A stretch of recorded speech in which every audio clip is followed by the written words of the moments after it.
Donc bonjour, je suis Olivier Tailleron, dirigeant de la société Shellline. J'ai participé ce matin à une table ronde organisée par le conseil départemental de l'Essonne et Essonne Numérique. Donc très heureux d'avoir pu finalement débattre et partager nos expériences. D'une part avec un DSI de collectivité, avec un colonel de gendarmerie expert sur la question du numérique, et puis aussi avec un prestataire ISI qui intervient beaucoup sur des réponses à incidents.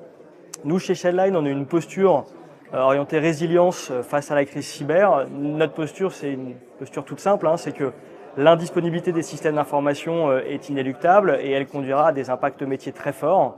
Et notre métier, finalement, c'est de prévenir ce risque. Prévenir comment? En offrant à la fois un plan B et des moyens quelque part à activer, très simple, à actionner très simple pour pouvoir à la fois continuer à communiquer et puis surtout à supporter les activités essentielles des collectivités.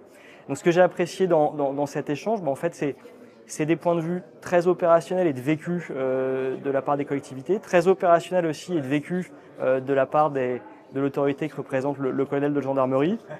Et en fin de compte, on est tous très complémentaires. Moi, si je dois retenir plusieurs sujets, le risque cyber, c'est pas un sujet technique, ça peut l'être bien évidemment, mais avant tout, c'est un sujet humain. D'une part parce qu'il interviendra par l'humain, le patient zéro, celui par qui intervient la crise, c'est bien souvent le collaborateur ou l'agent très bienveillant qui a cliqué sur le mauvais bouton ou le mauvais lien.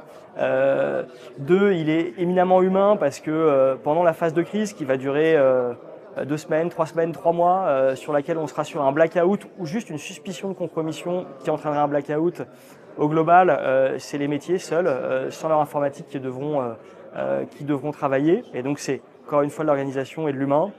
Et puis ce que je retiens aussi, c'est que c'est beaucoup de choses, à la fois des dispositions organisationnelles, techniques, humaines, et qu'il faut très probablement avoir beaucoup d'ambition par rapport à notre capacité à survivre, à résister face à la crise cyber, mais il faut surtout être très pragmatique et réaliste. On n'a pas des moyens infinis, et donc ce que je retiens de cette matinée, c'est allons-y avec beaucoup de pragmatisme.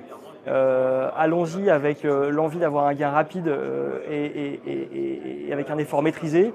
Et c'est la posture que nous, on adoptera et qu'on adopte avec nos clients, à savoir comment identifier un premier plan B perfectible qui vient finalement outiller une partie de la résilience des process les plus critiques des collectivités.